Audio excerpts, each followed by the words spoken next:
And I walked in the back gate and I was just like, and it's not okay. And the first thing I asked, as if I can't feed my baby, is there any way that you would be able to help me? Like I couldn't finish the sentence before Emma had said yes.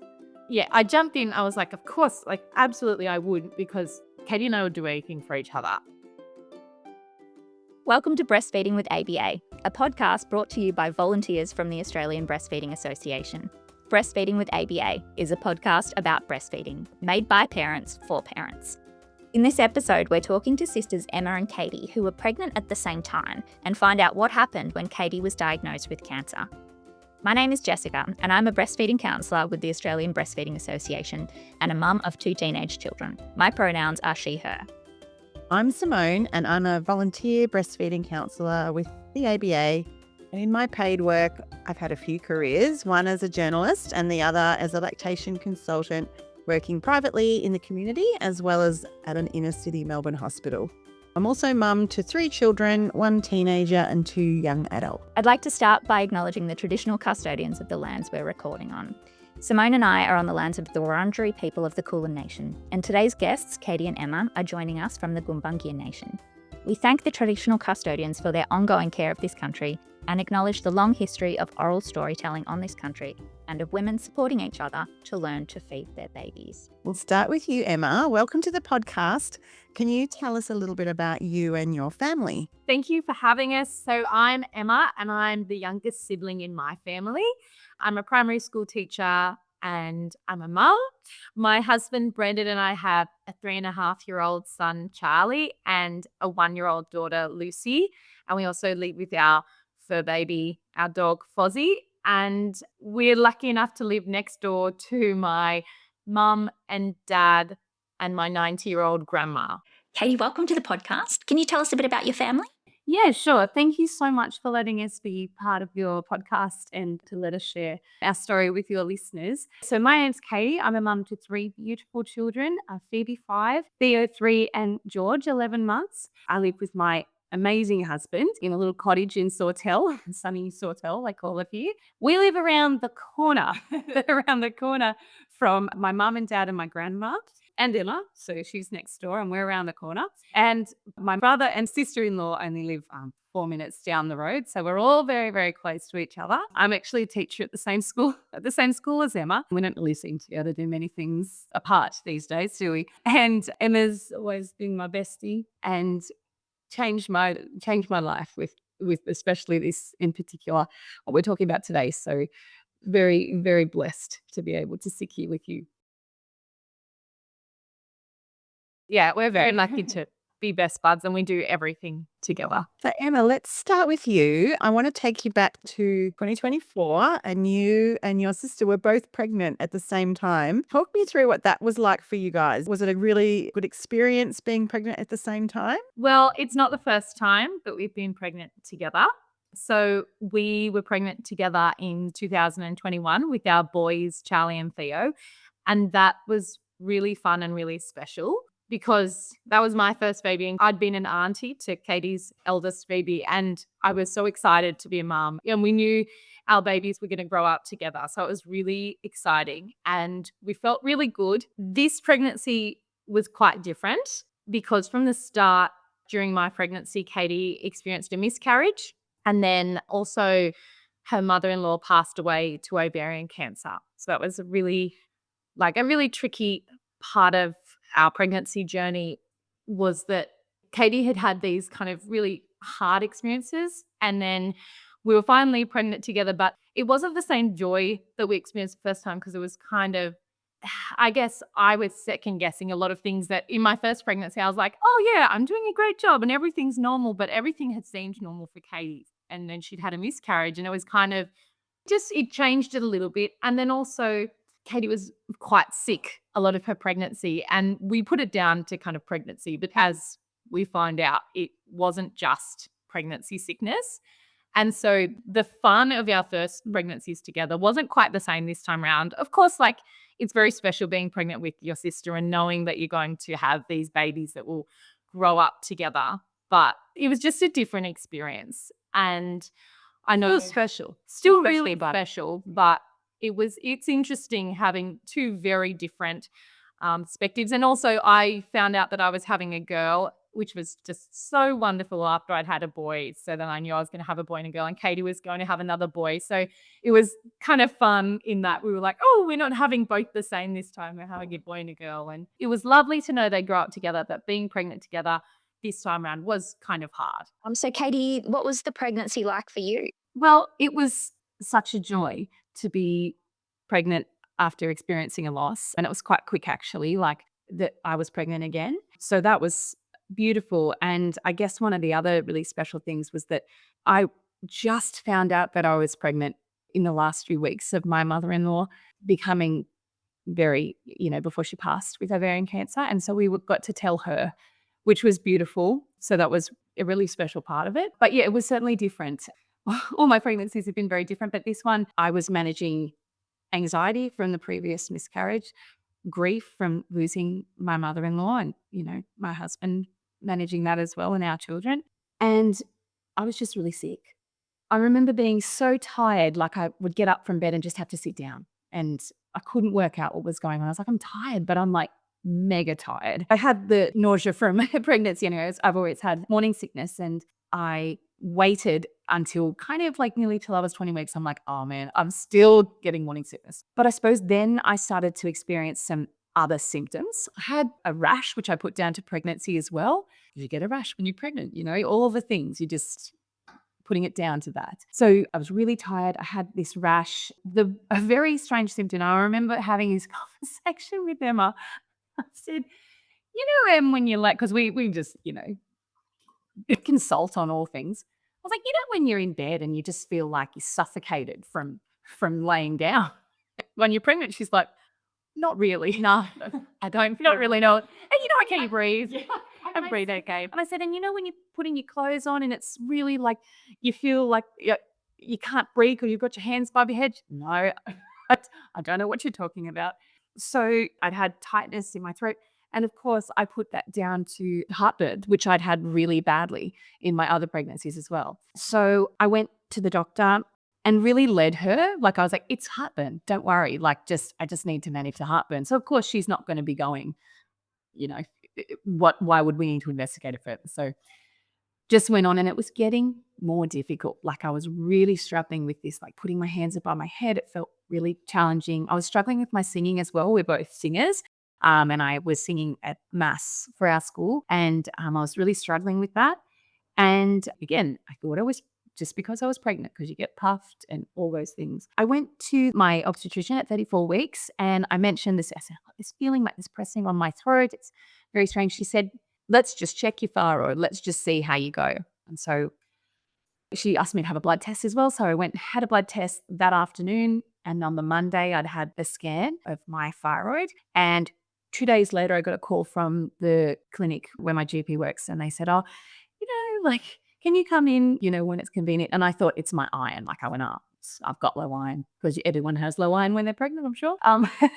And I'm a bit of a dog with a bone. So I was like, I need to know. Let's go in straight away. So I went in that afternoon. And my GP is very straightforward. Like he tells things how it is. And he got very sort of softly spoken and calm. And he said there are some things that we found, and this report isn't clear, basically. And he didn't lead me to anything. He just said, we need to investigate, and we need to investigate now. And he gave me the reports called radiology, and he was like, this person needs a biopsy as soon as we can get it. And that wasn't booked for weeks. We couldn't get, because we live in a regional town. So it's not like you can just go to anywhere and you can get it whenever you like. And he put his hand on my hand and he just said, I'm so sorry that I had to give you this news. And I was just numb. I was so numb. I walked out of there. I don't remember. I think he bulk billed me. I just don't even remember. And then I walked outside and I called my mum, and she said, oh, how did you go? Because she was a little bit nervous. Because what did you say? So mum had talked to me about Katie during her pregnancy because she'd been so sick. And I was like, oh, she's been sick for her other pregnancies. And this time she's got 2 very busy little people. And I'm sure she'll be okay. She just needs to sleep. Like, she just stays up all night getting prepped for the next day. She just needs to sleep. And we can help her. She's all right. We'll get there. And even though, like, by this stage I had my little beautiful baby Lucy, and I was like, it's okay. Well, I'm on maternity leave and we're all helping each other and it's going to be okay. But Mum, she'd said, she's like, I just don't feel good. And she talked to me a lot about it. She's like, I don't think everything's okay. Yeah. And so I went, she was right. Mother's intuition doesn't really go away, does it? So she said, as I went outside and I called her and she said, how did you go? And I just said, it's not okay. And that we went home, and the first thing I did was I came in to my house. So I say came home. I fall home. I've got 3 homes, my house, Emma's house, and Mum's house. So came home to my grandma's house, which is next door to Emma's. And I walked in the back gate and I was just like, and it's not okay. Like, we don't know what's going on, but it's not okay. And I'm not a worrier. And I was like, oh, I'm sure it is. I'm sure you'll be okay. And Katie's like, no, I'm really not. Yeah. It kind of got me worried, but I was still kind of like, no, it's fine. It's fine. And the first thing I did was I asked, like I said, if I cannot feed George. Oh, did I say George? No, I didn't. My baby, because I was keeping his name a surprise. I said, if I can't feed my baby, is there any way that you would be able to help me? Like, I couldn't finish the sentence before Emma had said yes. Yeah, I jumped in. I was like, of course, like, absolutely I would, because, Katie and I would do anything for each other.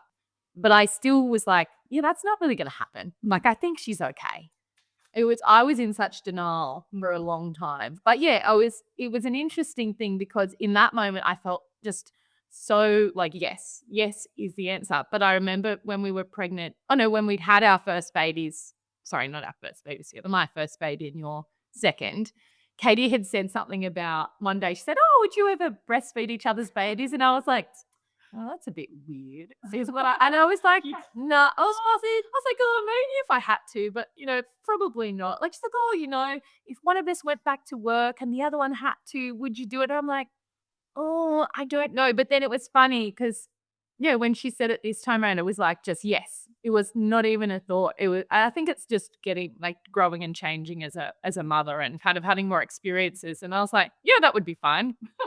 Yeah. Oh, that's a very normal thing to do.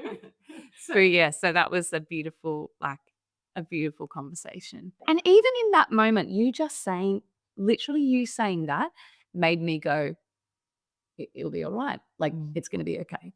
And then I made a call to my midwife, who spoke to my obstetrician, and she said, don't worry, I'm on this. And the next day I was in to get biopsies, MRIs, consulted with the hematologist. They were checking George. He was absolutely fine. Happy days for that boy. He was just sitting in his nice little bubble. So it was very, very fast. The hematologist said, I think that we're dealing with lymphoma, and having a word to help to guide it was really helpful. I don't know what you guys are like, but I am like the Google, like upright. I'm Googling this now. So, I got on, and in some ways it helped, but some ways it didn't, because there were some things that were obviously very scary. Some things that were like, oh, it's okay. Like, you will be fine. And my obstetrician, I'll never forget, I was with the hematologist. They were together, and he said, they both said, I think given the nature of what's happening, you need to have George as soon as we can have him. At that point, I was 35 weeks. And discussing he was fine. He was a healthy puppy. Yeah. And I was okay. But because the cancer, it was stage 2, which means it was in my lymph nodes in my neck and in my chest as well. They said, we're just not comfortable with the symptoms you've explained. We want to have him here as soon as we can. And I'll never forget my obstetrician when he said it was lymphoma. She goes, oh, don't worry about that. You'll be back for another baby with me soon enough. And again, you're sort of thinking, oh my gosh, how could she say it? But it was so, for me, I took that in the best way. I was like, that for her to say that, I'm so pleased. So that was good for her to say that, and very calming. Then we went home and we had to decide whether we were going to have a cesarean or a vaginal birth. I have had both. My daughter was a breech, she was a cesarean, and then I had a VBAC for my son. And I originally just went Caesar, do it this way. And my midwife, who is, can't speak enough of her, incredible. She came to my house and she just said, you can do either, but I know that you can do a vaginal birth if that's what you want. Because she knew that's what I fought for that for Phoebe when I had a cesarean, and unfortunately it didn't happen that way. But she said you can do this, and it was such a good decision because it was a beautiful birth. Everything went really well. He did need to be in special care for about 10 days because he was actually born at 36 and 4, and he went in special care for a little while, but he was fine. Like, it was all in the realm of like normal things that would happen. And the cancer clinic is literally, you walk from the cancer clinic to the hospital where we live.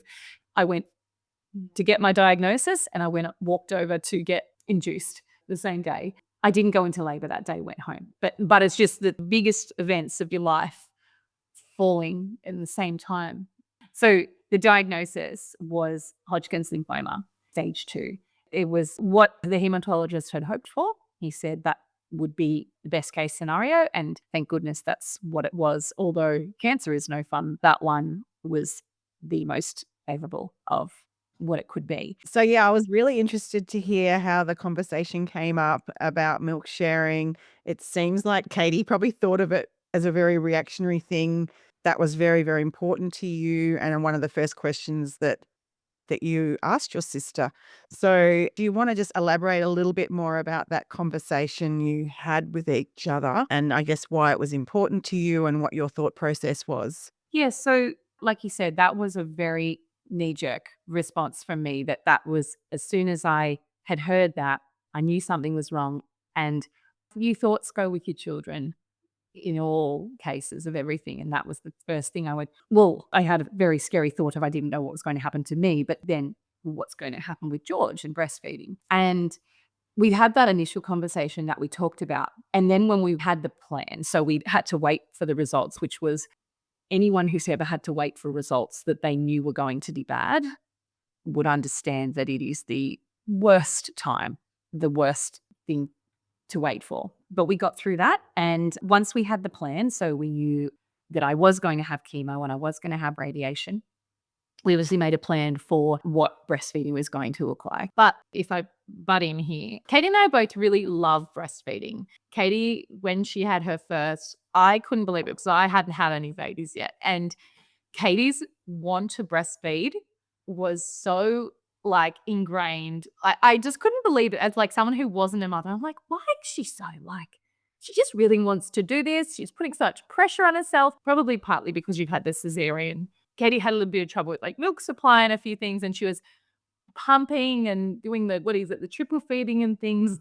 And I remember thinking like, gosh, is it really all, is it worth it? Is it worth it? Like, it's taking its toll on her body and things. And then she obviously got into the rhythm and it was beautiful. And then when I had my son, I was like, oh, right, I get it. And I was very fortunate. I had a very easy journey with both of my children with breastfeeding.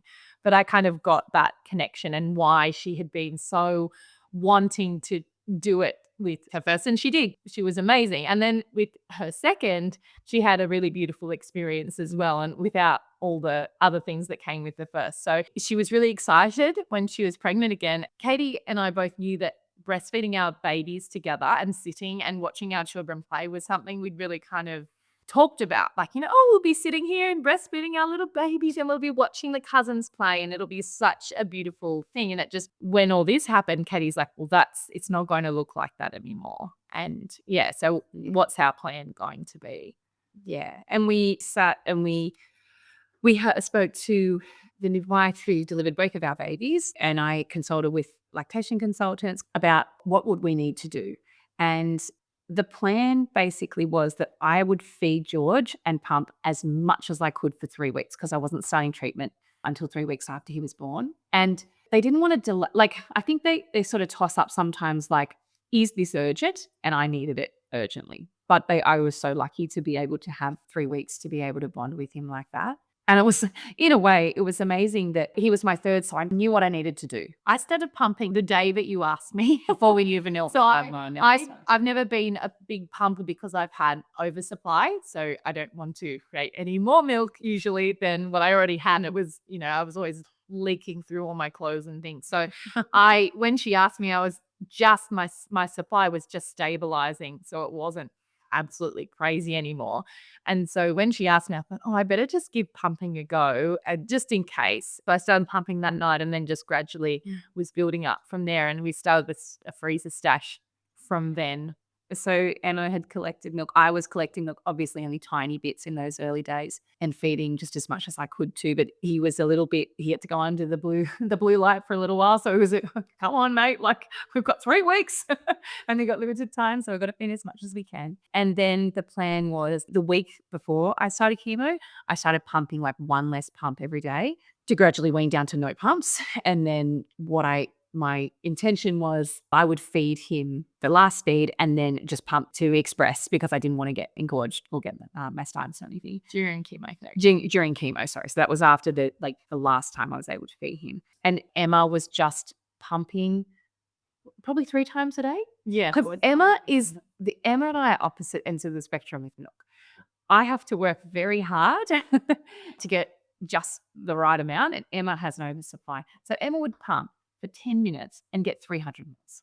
So I go, that's great. It was the best match, a match made in heaven, because she was pumping and feeding as well.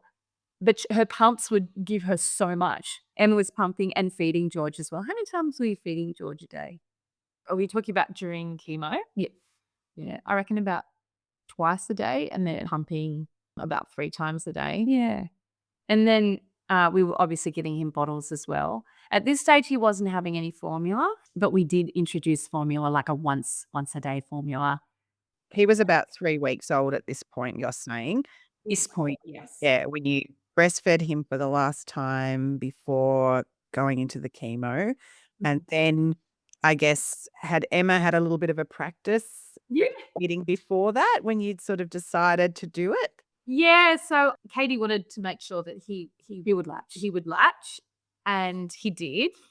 And then, we thought it was only fair to do a little swap. So Katie also breastfed Lucy before she started chemo. Sorry, I shouldn't say fair. It seemed like a nice thing to do. I just did a little. I just wanted to feed as much as I could. Yeah. So he had latched on, but then obviously we wanted to make sure he had as much milk with Katie as he could before she started chemo. So I didn't do it a whole lot. It was kind of like just a test run. Just a test run. Yep, he's got this. Because Emma's got a very strong letdown as well. I forgot about that. It was tricky because my baby Lucy at the time, by the time he was 3 weeks, she was 3 months. And I have a very strong letdown that she had kind of figured out how to manage. And he is a little 3-week-old that's really struggling a little bit on that one, but he got there. We had to be kind of tactical and usually feed him once she'd already had a feed, so it wasn't that huge hit of milk guzzling and things. But it was interesting during our journey, like he was a bit on and off because he'd have to come off and have a little break. But yeah, we did have a practice, and then at 3 weeks when Katie started chemo, it was about twice a day, breastfeeding him directly, and then bottle top-ups for the others because I also had Lucy to feed as well. What was a normal day like for both of you at that point in time? Normal got a bit blown out of the water, didn't it? Yeah, Katie and her family moved in with mum and dad and nanny next door for a little bit of extra support during this time, which was great because I live next door to them. So it was very easy logistically. It was pure tribal living. And we've always been it takes a village, and we were very close. So it worked well. So what would your day look like? Depending on what cycle, like where I was in my chemo, it would look different. I did my best to feed George, bottle feed him as much as I could. When I had started this, my goal was I'm going to pump the whole way through chemo, and I'm going to express. What did I say? I didn't like pump and dump. What did I say? Express and dispose. I suppose it's the same. But yeah, so that was my goal. I was like, yep, I'm going to pump, and I just won't use that milk, and I'll keep my supply going, and I'll meet him when I finish my chemo. I might just chime in here. I don't know if people know that when you have chemotherapy, because I didn't know this, everything that comes out of your body is toxic. So that includes your breast milk. So Katie wasn't able to salvage any of that breast milk during that time. It was really sad to watch that milk go. But because my body was under such stress, I actually couldn't get a letdown. And I was so engorged in that first few days because you're also in a world of discomfort from chemotherapy. So I had to ring the lactation consultant we've known for a long time. And she said, I think you're best to just hand express. I think that's going to be what you can do for now.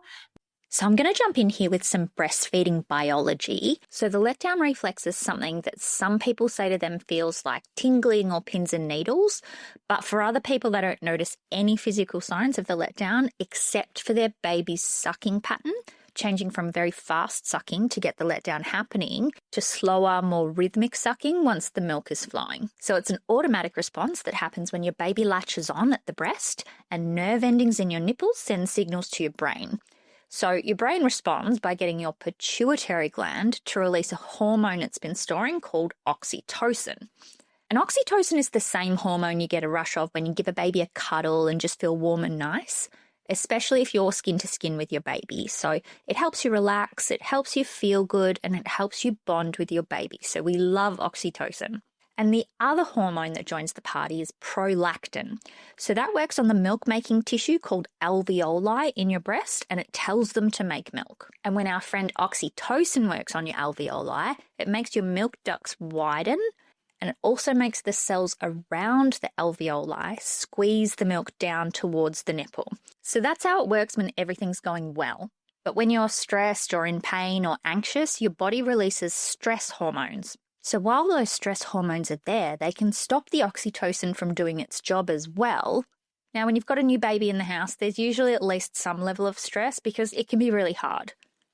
But thankfully, we know there's lots of good and easy ways to try to get your milk flowing. So a lot of it's about finding a way to relax that suits you. So it could be setting up a relaxing spot where you go to feed your baby, taking a few slow, deep breaths, and don't so much massage your breasts, but really softly and gently stroke them with your hand before a feed. So think like as gentle as if you are patting a cat.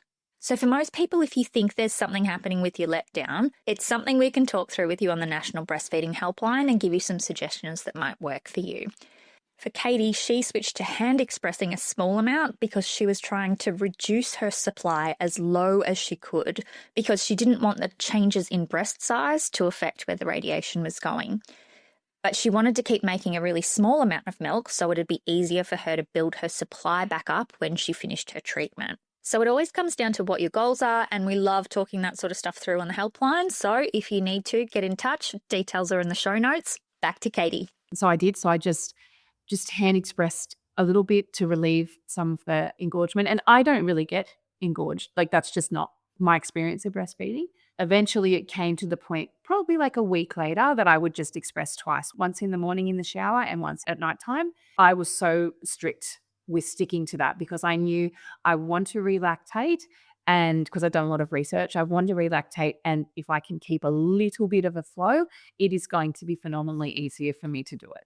So I stuck with that plan. There were times I did end up in hospital once and I had like a cannula, and it was a little challenging to do, but I still did it. So that was what I was doing every day for the whole time I was on chemo. There were days where I couldn't even hold George. I couldn't pick him up because I was so sick, and I just would say to James, can you just lay in the bed with me when he's asleep? Like that's the best I can do. And the kids would sometimes like come and lay with me because chemo's challenging for anyone. Postpartum is challenging for anyone. Putting those things together is like your body just doesn't know what to do. And I did my best to manage it as best I could, but I would just had days where I couldn't even pick him up. I think during those days where you're really sick too, like the way that we live our lives was really helpful because like I would be in there with my children, we'd go next door and we'd be hanging out with Katie's kids and things. And we tried to just keep our days for the kids as normal as possible. But my husband was off work for the whole time I was in treatment. So that was really helpful. Our grandma, who's 90 now, would just hold babies. Just go and just hold, like, here, nanny, do you want to cuddle a baby? So she'd sit on the lounge and cuddle them for hours. Kind of just trade between Lucy and George, really. And Em held the fort. She was just incredible at, like, you did it all, mate. You did everything. But Katie would have baby was reversed. Every single thing. You just did it. And obviously James was off work, which was so in a weird way, if he was like, I was so grateful to have that time with the kids, minus having the cancer diagnosis would have been epic. And my mum, who is the most, she's a saint. She's a saint. Isn't she? Yeah. It's how we describe her all the time. The best mother in the world. Like, as far as mothers go, she's a role model. Like, yes, she's just such an amazing human. And whenever we talk about the way we want to parent, it's like, oh, you're like mum did. Yeah. And she has been a little bit unwell because she has Crohn's disease. But she got up, she watched me sleeping in those early days because she knew I wanted to be with George, because we're very into co-sleeping in our house. So he was with me every night and she watched us sleeping so that he would be safe. I do not know how she did it. Emma, what was it like breastfeeding 2 babies? Were you just breastfeeding on demand all around the clock, or were you like, it sounds like you did a little bit of pumping and bottle feeding so that there was a little bit of bottle feeding going on, but like how many times a day were you actually breastfeeding in that time? I did a lot of sitting down. I'm so lucky I have the support network of our family, but also my husband was amazing, Brandon. He was doing a lot of our house stuff, holding the fort for my little people and things. But unfortunately, Lucy, she didn't like bottles. So we tried a couple of times, but she wouldn't take to a bottle easily. And to be honest, I didn't try that hard. It actually is easier for me to just breastfeed. So I was breastfeeding her on demand. George had a bit more timing about him because he had his time in special care, which, when you've got weight gain goals and things like that, you do have more of a timed plan of how it works. It's funny, it's all a bit of a blur now. But eventually I would be sitting around and I'd kind of see, like, George would be crying, ready for his feed, and someone would go to get him the bottle. I'd say, just wait. And I'd kind of have a little bit of a feedle. How much milk have I got? Actually, no, I'll just give him a direct breastfeed and it might save me a pump later. And Katie and I are kind of opposites in that I like to kind of go with the flow. And I've had the luxury of always having enough milk. I've never had to think about, will I have enough milk for my babies? I was really mindful of it at the start that Lucy was still putting on weight. I was tracking her and she did plateau for a little while. And so I was like, oh, I better be a little bit careful. And then she kept going up, but she never seemed unhappy or unhealthy or anything. And in the early days, she didn't really mind sharing milk with George, and she'd kind of look at me feeding George and be like, oh, okay, right. Em did a little bit of tandem feeding, like it's not a yes, but a little bit. Yeah, I did a few at the same time. They'd kind of look at each other like, what's going on here? Like, what's that? Like, they kind of kick their legs at each other, but mostly it was easier just to feed one at a time. So I did find a lot of my day sitting down breastfeeding babies, but I think I was so lucky to be able to do that and have everyone in the family picking up the rest of the things after me, like, feeding children and playing with toddlers. And I had quite mixed feelings about it because it was really hard to be doing exactly what Katie wanted to be doing. But at the same time, it was like such a beautiful gift to be able to do that. So I just tried my best to just accept mums have trouble sitting. And I was like, you know what? This sitting is very helpful. So I'm just going to sit and I'm just going to enjoy breastfeeding these babies. But in saying that, I painted as a really beautiful picture. And it was, but it was hard. I had to eat a lot. I still have alarms on my phone to remind me to drink water. And particularly the routine around like the cleaning of pumps and things, it's not something I've ever been familiar with. And some people have a really good rhythm with it. And that was the part that I had so much trouble with, which I think was why I was kind of more drawn to just feeding him when I could, because it just seemed so much easier to me than having to manage all the pumping stuff. It sounds like your mum and your grandma are all on board with all this too. Absolutely. Yep. Mum was a very good washer of all of the pump gear in the bottles. So was my husband. And our grandma, who I think she got a little bit confused which baby was who belongs, whose baby is this? It was so confusing for a poor thing. She just enjoys cuddling babies. As long as she asks me a baby, as long as she can cuddle a baby, she's happy. But gosh, she still has a lot of trouble knowing how many babies each of us have and which baby belongs to who, even though she sees us every day. So how long did this period go on for with the kind of chemo, and then I think there was radiation perhaps as well? Yeah, so in the end, I had 6 months of chemo, which was 8 rounds of chemo. But what really was difficult at the start was obviously things can change during your treatment. And at first, there was 6 rounds. And so I got in my head, right, 6 rounds. I had it on the calendar. This is the date that I can breastfeed. Went back in one day and the hematologist said, I'm thinking we may have to do 12 rounds. And I think of the feeling right now when he told me that. We thought, I'm not going to be able to do this. That's because he'll be twice as old. If that was the scenario, he would have been 8 months old. And I thought, I don't even think I'd be able to get him back on to breastfeeding. Fortunately, it ended up being 8. So he was going to be 6. He was 6 months when we were able to feed him. And what was the plan for when you were allowed to bring your baby back to the breast? Yes, well, I will add that I did have radiation as well. So I'd had the chemotherapy and I had to wait 6 weeks after the chemotherapy had finished, after my last round. But my radiation was like 3 weeks later. I had planned in a very naive way. Well, I'm going to start pumping during radiation and then I'll be able to meet him exactly where he is. And there we go. And it'll be happy days. And it's all, life goes back to semi-normal. And that was definitely not what it looked like. I got a little bit concerned during radiation because they had to do radiation to my chest, which is near my breast.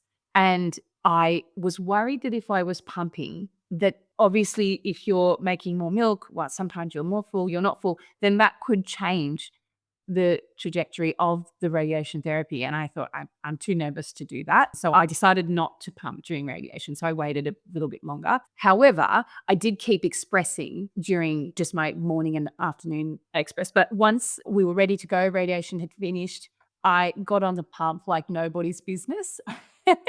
And I sort of had this idea that George would help me out. It's just a thought that he would be breastfeeding. But he was very frustrated because you're going from Emma, who was breastfeeding, who was literally like, they just pop on there and it's like a leaky tap. And it was like you really having to work hard. And he was bottle fed too, which you don't have to work as hard for a bottle. So he didn't take like I would have hoped. That was hard. That was really difficult because I didn't want to give up. I'm like, nope, I'm just going to have it so that I can make enough milk for him and then he'll want to feed. I did end up, as recommended by the lactation consultant, I did buy a feeding line and you put the milk in the top and you feed just a little tiny slip of the tube into the side of the baby's mouth. But by the time I was using that, I think he was a little too old for it. She'd spoken about it being probably more successful when babies are a bit young, when they're not quite as aware of what's going on. We did try it a few times, but we did struggle. That's a common thing actually with a supply line. Even just feeling it at the top of their mouth when they're older, they don't really like it, versus a baby that is very young and sucks anything you put near their mouth. No, he was 6 months old then, so he didn't want to do it. And we had a lot of, I guess if you want to say rules, like we were very tactical when we were doing feeding. We were saying like, okay, if George has a feed with me and he refuses, then we can't let Emma have a feed with him because then he's going to do that all the time. So we had funny little sort of, because he had a preference for me because of flow and supply, and to trying to get him onto Katie, it was like, well, if he says no to, if he's fussy with Katie, we can't just go, oh, we'll put him on me because then he's just going to want that more. At one point I was giving him like quite an empty breast, like when he was quite big, we're not talking when he was 3 weeks old anymore. Like, he was 6 months or 7 months old, and I'd make sure that Lucy really drained me very well and then put him on. So he was having to learn how to suck, like really latch on and suck rather than just relaxing. That's using your experience with both being very experienced breastfeeding mothers. Probably your first time mum wouldn't know about that. Absolutely. It wasn't all sunshine and rainbows. Definitely not. But there was a point where I ended up getting a really bad staph infection. And that's just because the chemotherapy weakens your immune system. So if you get a crack on your nipple, or George, who loves to scratch me, I ended up getting quite a bad infection. And I actually thought that was going to be the end of the pumping because it was in so much pain with it. And we were going downhill together. Yes, we were like, we didn't want it to be like, we can't end here. It was a couple of months ago now. It's funny how, like, when you think back, it's like giving birth. You're like, oh, that was amazing. At the time, it was really hard. But so Katie had the staph infection and I had a bit of nipple thrush. And then because we were sharing babies, like I think those they're like going round, and we both had quite bad nipple trauma and were in quite a bit of pain, and it was a bit grim there. But we got through it. So I ended up having mastitis and we ended up getting on top of it. But I tell you what, it was hard. And I guess like you cannot leave it. You have to investigate it because it's a little problem one day and the next day it's a big problem with mastitis. And I remember I was sitting there crying one day. No, too. Yeah. As I think Lucy was feeding because she'd just gotten her front teeth and was experimenting and bit me. And I was like, how am I going to do this? And at that point, George wasn't feeding. He was still pumping at that point. So Katie hadn't had that moment of him really bonding and latching. And so I was still his booby.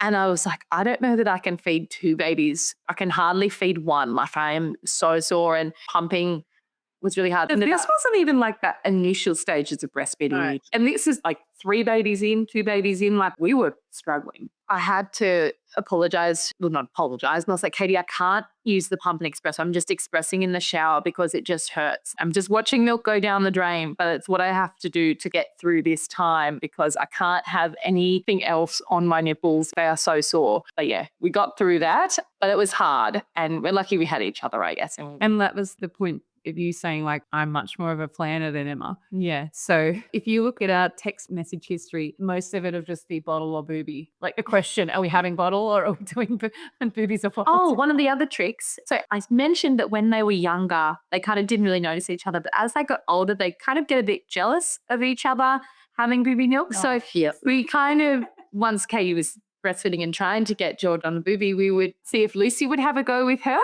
And sometimes he was jealous. She would have a go and he'd be looking like, hang on a minute, and he'd come over and have a try. So, but it also was really good in like helping with Katie's supply and like you say, having a baby breastfeed as opposed to a pump.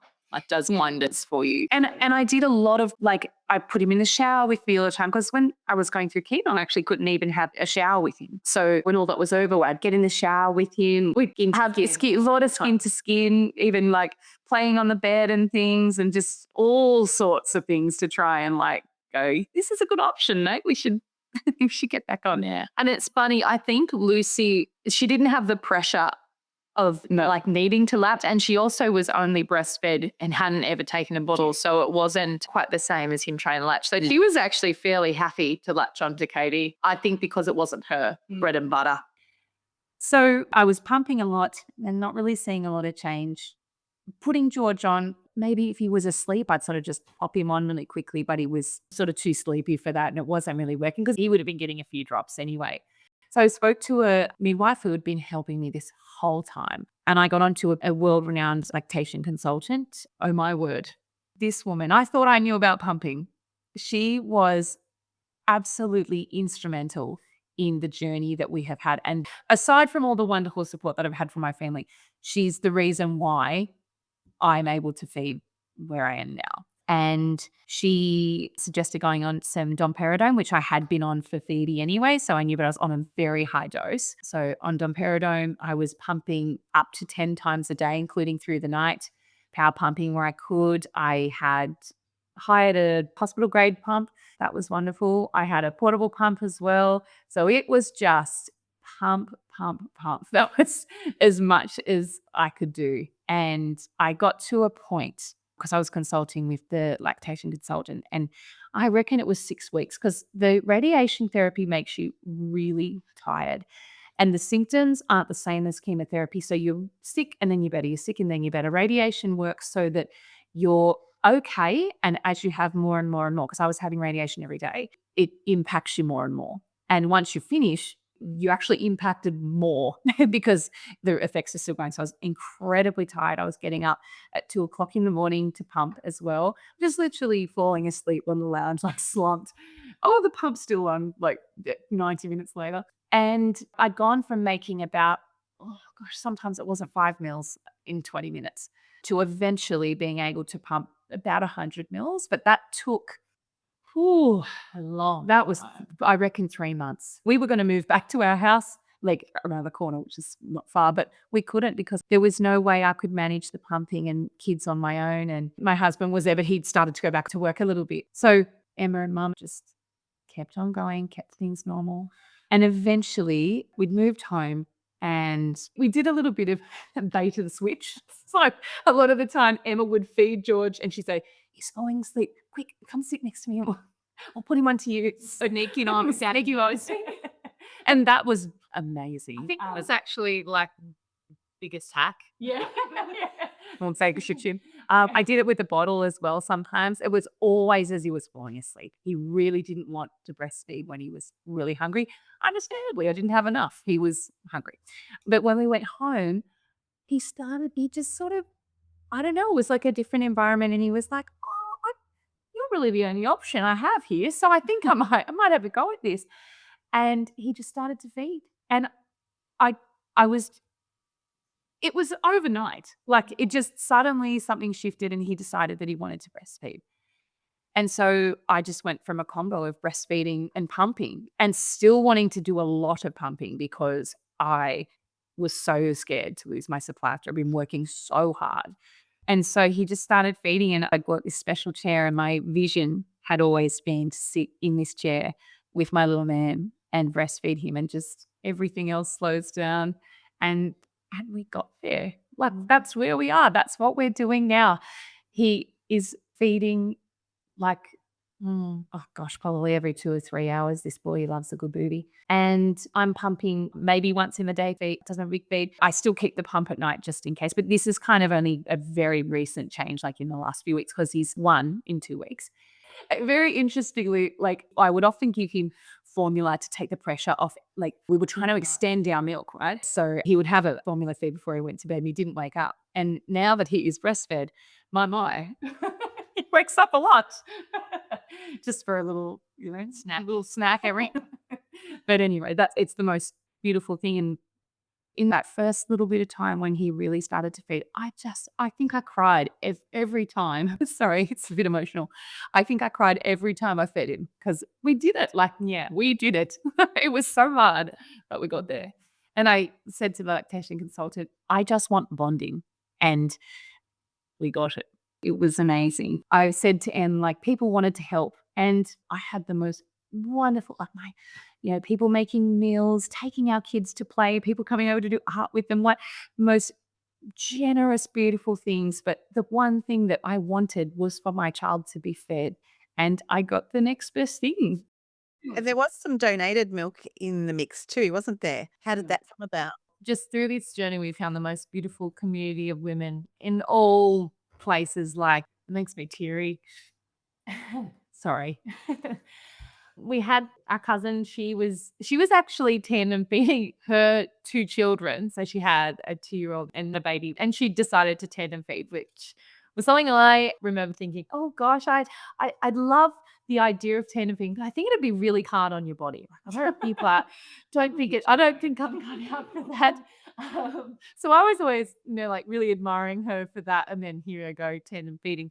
But she was out west and she would drive it, keep it cold in the car fridges and things and bring it out to us. And then because we're of the age where we have lots of friends who are having babies at the moment, and we kind of be going like, oh, how's your supply at the moment? Do you have any leftovers you could spare? And like, we tried to be mindful of the fact that we didn't want to take any milk that babies needed from a freezer stash. But if you had any milk that was maybe, in that range of just about to go to waste, a lot of people have milk in their freezer that they end up throwing out because it's part of the time frame, putting it in a bath or something. Like, we would really love that milk. So we got quite a freezer stash and we became a bit paranoid about losing power and having it all melt or something. So we kind of spread it out between freezers. But yeah, I joined a local gym called Mum Sweat Club, and Shelley is the coach there, and she's really big about community. And we had this group chat, and I said, Shelley, do you mind if I put our story on your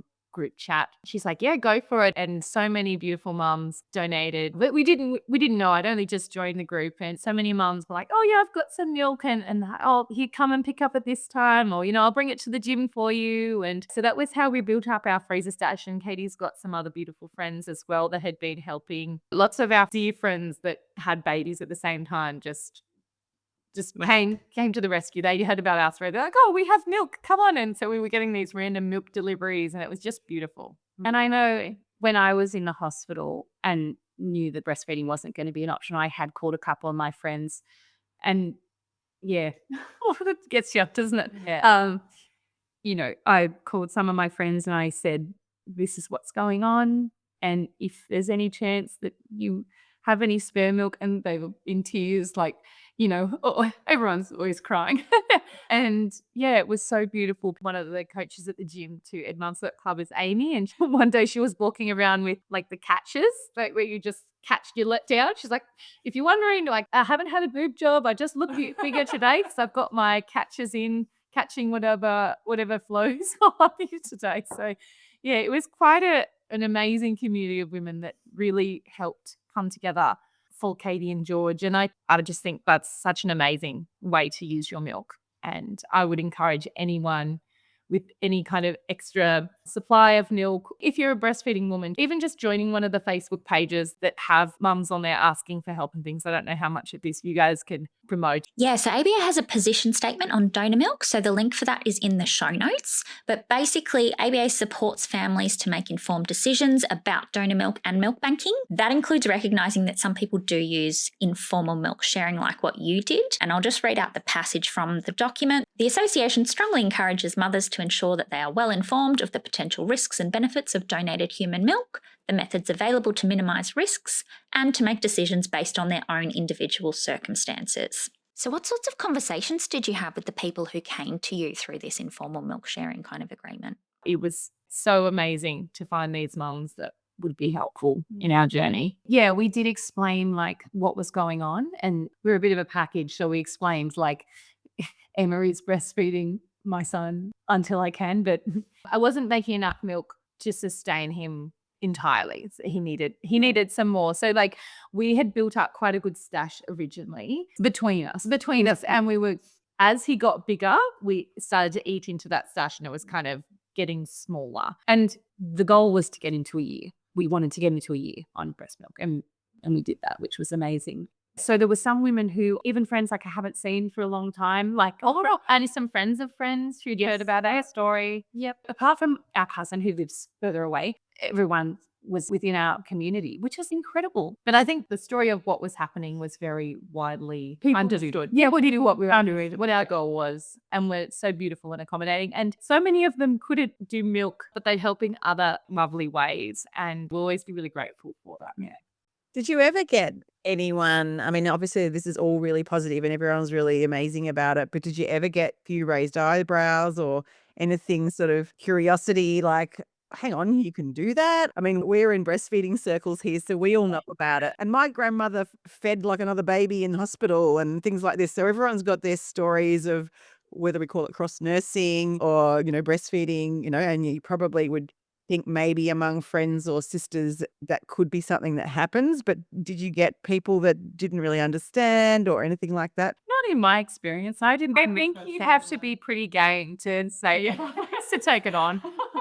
I think, so it was always very positive. There's probably some people who went, well, that is odd, but yeah, we didn't. We feel really good about it, and people made us feel good about it. I think we had some laughs. There was a few times where Katie and I would be at playgroup together, and we, I'd give Lucy a feed, and then I'd get her baby and give George a feed, and I think they were kind of looking at us like, what's going on here? Because as much as Astro was fairly widely known, sometimes we'd go to a play group that we hadn't really been to before, and people give us like, what's going on here? Like, are these boys, are they twins? Because they kind of look similar, but one definitely looks a little old. Like, yeah, it was just a funny kind of scenario, but definitely we were met with a lot of positivity. I think I just want people to be normal about breastfeeding, and it's just part of life, and we just need to do more of just supporting women to be able to do it.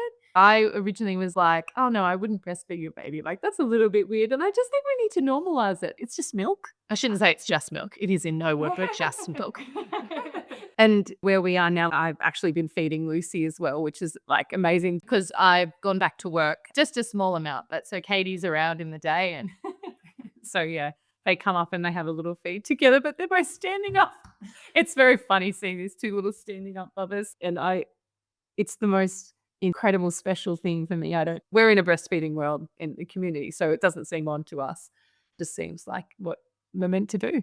Let's take care of each other and our babies. So, Katie, what would your advice be to anyone who might be going through, I guess, a similar situation to what you faced? The first thing I did was just research. I went, right, I'm making a plan. I need as much information as I can get. So I had even my hematologist, who that's not his specialty, he got on my team. He was asking people, like in the oncology world, like what are the parameters around this? Mother Safe was, oh my goodness, they were instrumental. There's so many chemicals and drugs and things that are going into your body. And it's one thing for you, but like how it impacts a baby is something else. Yeah, so MotherSafe's one of a handful of breastfeeding medicine information lines around Australia. We'll pop the link to the website article with all of that information in the show notes if anyone wants more information. Yeah, so Mother Safe made a plan with me. So getting onto Mother Safe, finding out what your restrictions are there and what your plan can be. I used the ABA a lot. So I had the printed instructions about the milk storage and times, and I had that on the fridge. So research, and then get your team together. Get your village, get your people. I did try and find women who had done this. And I did actually find a couple of women who had breastfed post-treatment. And I got in contact with one she was actually from America. And I just, by chance, like I found her after doing a little bit of my, like I said, research. I found her on Facebook and I private messaged her and she messaged me back. That was probably one of the most powerful things, hearing that someone had done this and she was a real person. It was a real person with, very, very similar circumstances to me, same cancer. She'd already had children.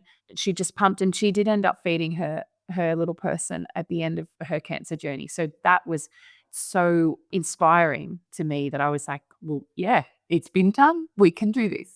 Yeah, wow. Do you feel like you created a very unusual but strong bond with that person?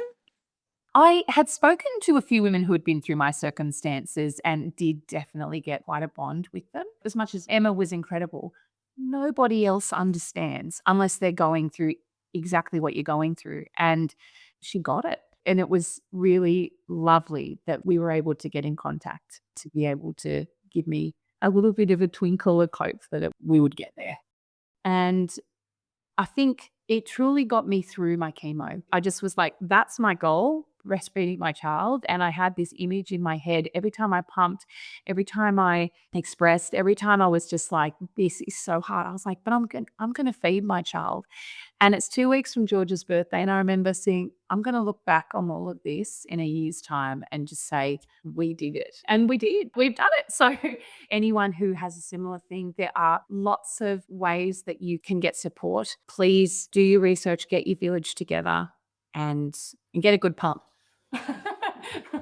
I just am so amazed at the only way that we were able to do this was because of the people we had around us. Building your village is really important and so challenging for some people. It's really, really difficult, but you'll find someone anywhere you go who will be on your team. So you've got to be brave and reach out and ask. And were there any moments in your journey that were particularly emotional? So when I was told about my diagnosis, the first thing, like I said, was, am I going to be okay? And the second thing was thinking about breastfeeding. And I lost my hair. I had so many things going on, but I just was, the grief that I couldn't breastfeed it was so big. It was so big. And I think to some people that couldn't understand, it's like, oh yeah, like that is a little bit sad, but really you need to focus on yourself. And I do need to focus on myself, and focusing on myself for me was bonding with my child and breastfeeding with my child. That was actually something I wanted to do for myself. And The last time that I fed him, I remember it so clearly, and I just looked at him and I was sort of thinking, like, it was for now. Yeah, this is the last one for now, mate. I think it was the first time that everything to do with Katie's diagnosis and the treatment and everything kind of really sunk in for me and hit me too, because I was like, wow, this is the last time, that I'm going to see you sitting there. And I remember Dad saying he was so upset. He's like, I just know that that's all she wants to do is to feed George. And I remember he was really emotional about it too. And I think the fact that it was taken away from you was really hard, but I didn't really think about the fact that happens to women all the time. And we just expect them to go on. And it's like, oh, well, just give them a bottle. But that's so much, I also had this experience of feeding my other children and wanted that. And it was a big thing. But when I did get to feed, like I said, the night, I was so excited. I just remember being like, feeding again, like, it was so exciting. And having him back on the breast, even just to have him close, like to have him in the realm of being able to feed was everything. It was everything. And like I said, I was a bit naive to think that it was all kind of just magically, it would be fine. It didn't happen like that, but it has happened in the most organic and special way that he's come back to the breast and he is obsessed. So there's a lot of people that were involved in this journey. Is there anyone that you'd like to give a shout out to? There's so many people that have helped in this journey, and Katie and I are so thankful because of all these people, we've been able to get the best outcome for Katie and George. We mentioned earlier there's being so many beautiful women in the community donating milk, and that is the most important thing. And a friend donated a high-powered breast pump. Anyone in our community who helped with the milk part, we're just so thankful. Then we also have our family just doing the most incredible job of supporting us. Mum and Dad and my grandmother were just like, yep, you're just living here. That's what you're doing. Yeah. So now our husband's just, just picking up all the pieces all the time. Our brother and our sister-in-law, well, my brother shaved his head, which was special. And he went and picked up my wig, which is hand-delivered. That's the answer. Right? Hand-delivered her hair to the wig maker and picked up the wig. And the way that Richie and Em, our brother and sister-in-law, helped when you were in hospital having dumpings, and because there was a lot going on at home when Katie was having George in hospital, it was really busy, and so we had lots of help there. Yeah, absolutely. And the people at the school that we work at did a meal train. We had people who would come and do an activity with the kids or take them somewhere, and that was incredibly helpful. And my beautiful friend Talia, who I'm going to cry about Talia, who came with me to every treatment because my family couldn't because they were looking after the kids. So she came with me to every treatment and supported me in the most beautiful way. And my husband, who this was huge, and he just absolutely, it changed him as a father in the best way, I think, doing all of this. A beautiful physio who was incredible in this whole journey and supported me in breastfeeding, and huge thank you to all the support she gave me during that time. An enormous thank you to everybody who breastfed George directly, Emma obviously, and my friend Hayley, who was an incredible support there as well.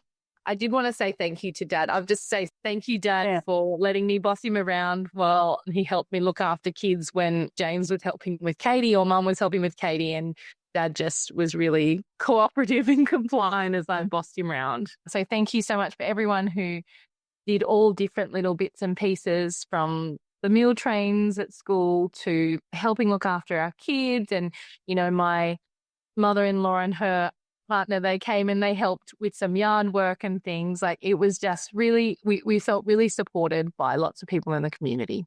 I actually, every time someone would do something, I would write it down. Our neighbours who would mow our lawn all the time. And our friend who was helping look after the house while you were Yes. House sitting. And Mum's Sweat Club gym that I'm a part of. It was a beautiful community, and like somewhere that was nice for me to go. I love the craziness of this place, but it's a lot. It was a lot. Yeah. So going somewhere for me was nice. Yeah. because you did it all. Yeah. Yeah. So thank you. Yeah. Thank you very much. For more information and links, please check the episode notes. For breastfeeding information or to access live chat with a qualified volunteer, visit breastfeeding.asn.au. You can speak to a breastfeeding counsellor on the National Breastfeeding Helpline on 1800 Mum to Mum or 1800 686 268. The Australian Breastfeeding Association receives funding from the Australian Government. Please rate, review and subscribe to Breastfeeding with ABA. Thank you for supporting the Australian Breastfeeding Association.